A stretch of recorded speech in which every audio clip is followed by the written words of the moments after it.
Nah, kita lanjut lagi. Selanjutnya adalah proses produksi kerajinan bahan lunak. Proses kerajinan bahan lunak ada beberapa tahapan, diantaranya adalah bahan kerajinan bahan lunak. Itu bisa bahan lunak alami, bahan lunak buatan. Selanjutnya alat produksi kerajinan bahan lunak. Macam-macam alatnya.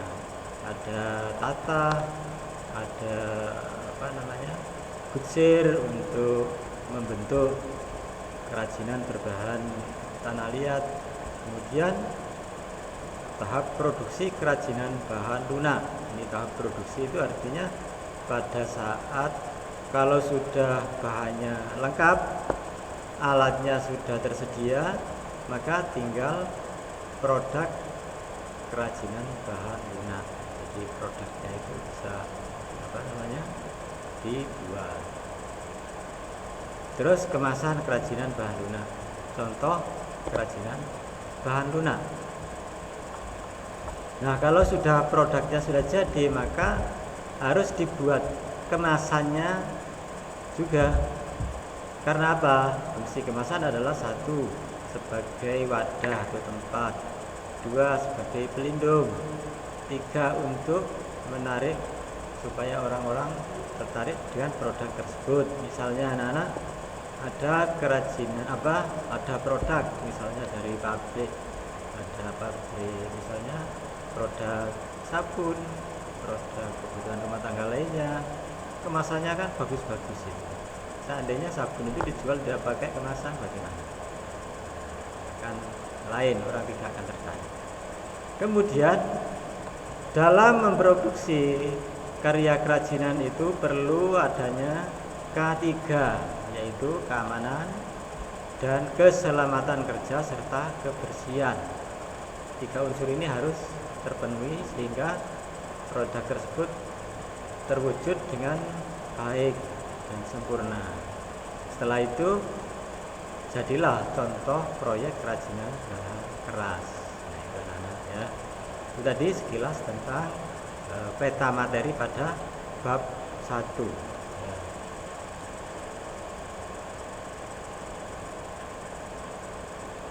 Nah, ini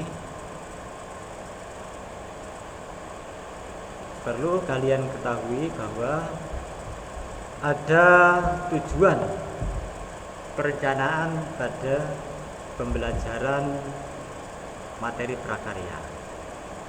Tujuannya adalah setelah mempelajari dari tadi bab 1, peserta didik mampu nanti anak-anak diharapkan mampu menyatakan pendapat tentang keragaman karya kerajinan bahan lunak sebagai ungkapan rasa bangga, sebagai wujud rasa syukur kepada Tuhan dan bangsa.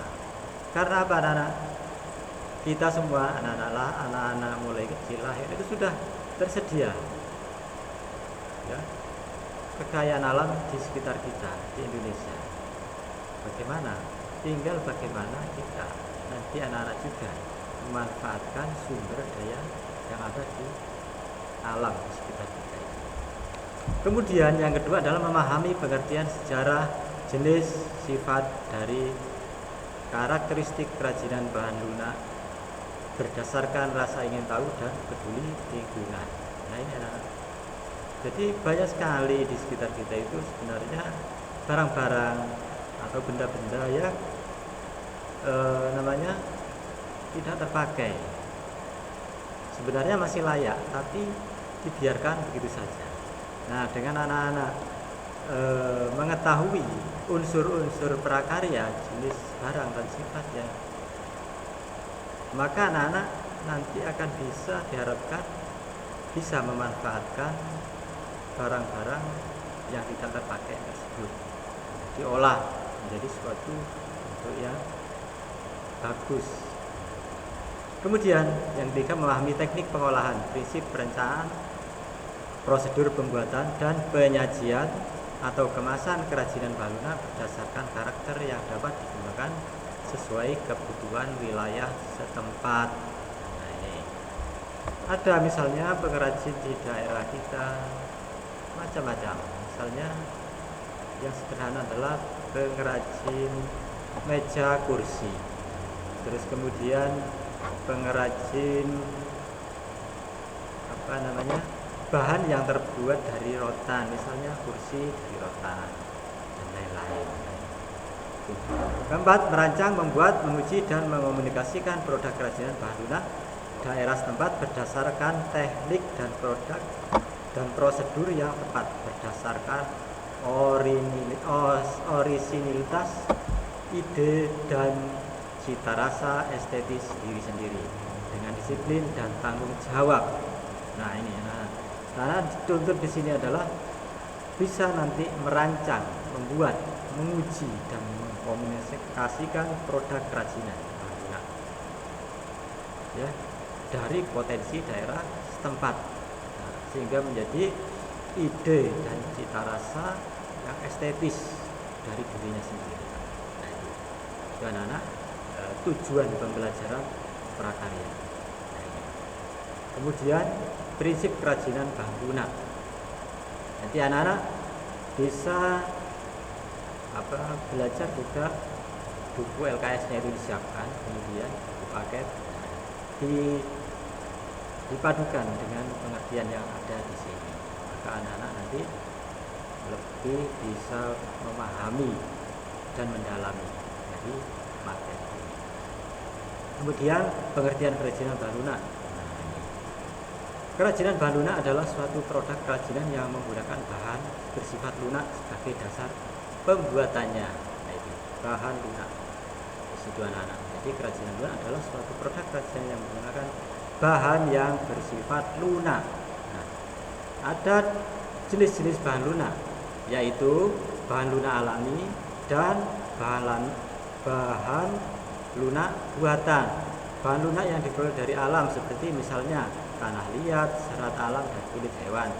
Bahan lunak buatan misalnya bahan lunak yang diperoleh dari pengolahan bahan-bahan sintetis menjadi bahan lunak seperti lilin, sabun, spons, bubur kertas, gip, fiberglass, dan floor clay. Nah ini anak-anak.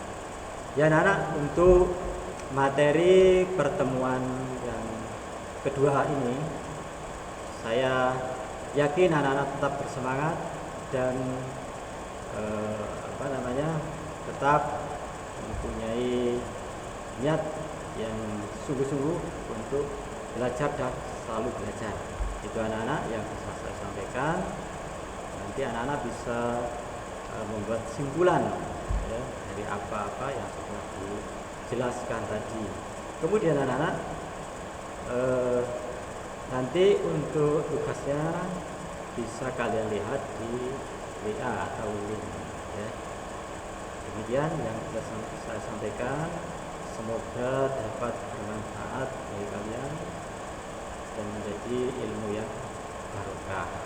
Saya akhiri pertemuan yang kedua ini. Assalamualaikum warahmatullahi wabarakatuh.